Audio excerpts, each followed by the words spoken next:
వైకాపా పాలనలో జరిగిన అక్రమాలపై తిరుమల తిరుపతి దేవస్థానం చర్యలు చేపట్టింది. ఇంజనీరింగ్ విభాగంలో చేపట్టిన నిర్మాణాలు, శ్రీవాణి ట్రస్టు నిధుల వినియోగం, వీఐపీ టికెట్ల కేటాయింపులో అవకతవకలపై విజిలెన్స్ అధికారులు పూర్తిస్థాయి విచారణ చేపట్టారు. తితిదేను ప్రక్షాళిస్తామన్న సీఎం చంద్రబాబు ప్రకటనలకు అనుగుణంగా చర్యలు ప్రారంభించారు. తిరుమల తిరుపతి దేవస్థానంలో గత 5 ఏళ్లలో జరిగిన అక్రమాలపై విజిలెన్స్ విభాగం విచారణ ప్రారంభించింది. ఆర్జిత సేవ, వీఐపీ బ్రేక్ దర్శన టికెట్ల కేటాయింపు, ఇంజనీరింగ్ విభాగంలో వందల కోట్ల రూపాయల నిధుల వ్యయం, శ్రీవాణి ట్రస్టు టికెట్ల అమ్మకాలు, తిరుమలలో వసతి గృహాల ఆధునికీకరణపై దృష్టి సారించింది. శ్రీవాణి ట్రస్టు ద్వారా దర్శన టికెట్లు కేటాయించి సమకూరిన నిధుల వినియోగంపై విజిలెన్స్ అధికారులు వివరాలు సేకరిస్తున్నారు.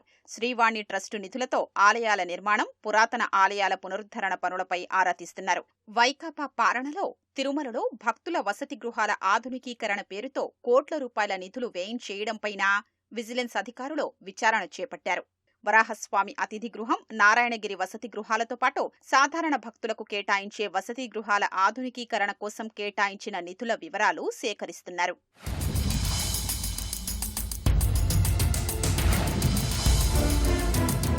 మరోవైపు తిరుపతిలో గోవిందరాజస్వామి సత్రాల్ని కూల్చి 460 కోట్ల రూపాయల వ్యయంతో చేపట్టిన నిర్మాణాలు, వసతి గృహాల టెండర్లు తదితర అంశాల్ని క్షుణ్ణంగా పరిశీలిస్తున్నారు. తిరుమలలో డొనేషన్ విధానంలో కాటేజీల కేటాయింపులో చోటు చేసుకున్న అక్రమాల్ని గుర్తించే దిశగా చర్యల్ని ప్రారంభించారు. నిత్యాన్నదానం, లడ్డూ ప్రసాదాల తయారీకి అవసరమైన ముడిసరుకుల కొనుగోలు తదితర అంశాలపై దస్త్రాల్ని పరిశీలిస్తున్నారు.